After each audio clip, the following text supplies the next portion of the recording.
Hello, I'm Joe Skorupa, Group Editor-in-Chief of RIS News.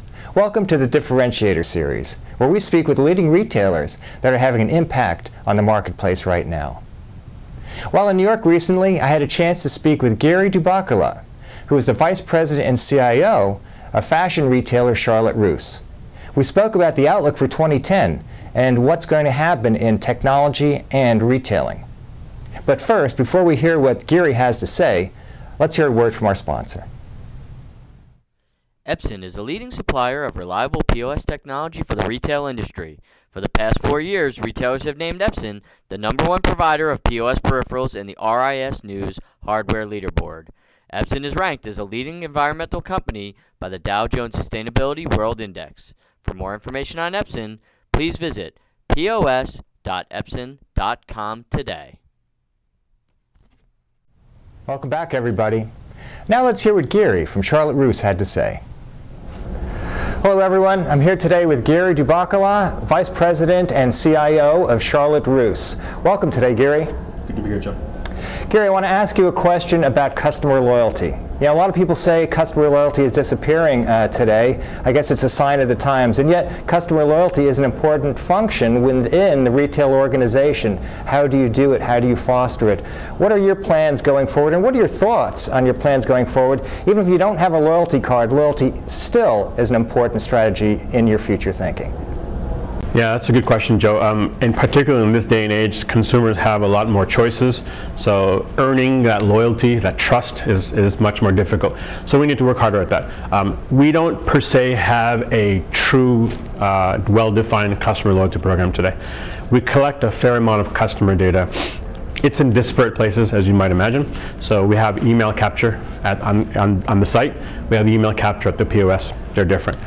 We're starting to capture more information at the POS, such as zip information or phone number information. So we can append to create a customer database.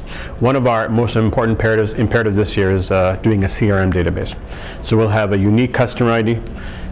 Associated with that, we'll have online purchase information, offline purchase information, as well as zip and phone number. And then we can bring in third-party information to really have a rich, robust data set. We can really learn more about our customers and then get to the next step, which is to target them, give them specialized, personalized offers, how and when they want to be interacted with. So that's our next step.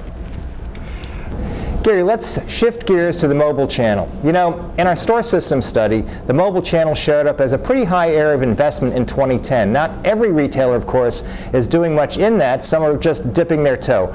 At Charolette Russe, what are your go-forward plans for the mobile channel? Okay, two questions. The first question, mobile channel is a very, very important channel for us. We have not delved that deeply into it. To date, what we've pretty much done is offering text campaigns. So you have your text to the promo code, you bring it in, and you get an additional discount on top of the existing promo. Now, having said that, there are a lot of challenges with that too, because you need to capture that information, you need to have their mobile information, you have customer privacy concerns already. So as long as they're willing to part with that information, I think there's a lot we can do with that. One of the things we're trying to do is work with companies. We had a few meetings at NRF about how we can do, the technology allows us to, once they're in our network, they're in our private network, so we can actually have that customer information and serve them up. All the more reason why, if they're already a part of our loyalty database, we can actually give them more incentives.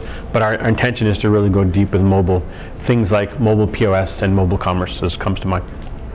Giri, the shopper dynamic is definitely in a state of transformation. You know, we've seen cheap chic, we've seen shifting down to smaller market basket sizes, purchasing less. That's only one aspect of it. We've also seen other things transform the buying patterns, new demographics, Gen Y, things like that.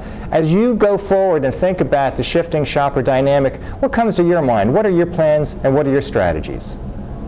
I'll answer that question kind of in threefold. First fold is, by the nature of our company, we are not in the luxury segment. We're in fashion, we're in value-based, especially apparel retail for women. I think we've already benefited, and we will continue to benefit from a shifter in terms of shifting down from the luxury segment into the more fashion-based value retail. Same time, what we need to do is we need to step it up and be able to attract and have merchandise which talks to that step-down segment. So we have merchandise that looks more luxury, so you can get a luxury type of garment and clothing for a value-based price. That's the first thing. The second thing is we are expanding our sizes. We're including plus sizes. We're going to even sizes, which is a pretty big change for us too. So by the very nature of that, and by targeting not only the teens, but also in the females who have more discretionary income at the higher end of the 20s and maybe even the younger 30s, then we can actually attract a larger segment of audience in terms of the female population. And thirdly, as I said before, and mobile is getting more important for us too. So we need to be able to interact with them in the way they want to be a mobile device. And of course, building on our great work we already done from our e-commerce team last year on the interactive channel that is Social Networking 2.0, building on Facebook, building on MySpace and Twitter. Well, thanks a lot for that great insight, Gary. It's really much appreciated, your thoughts on the shifting customer dynamic and the other trends you've highlighted coming ahead for 2010.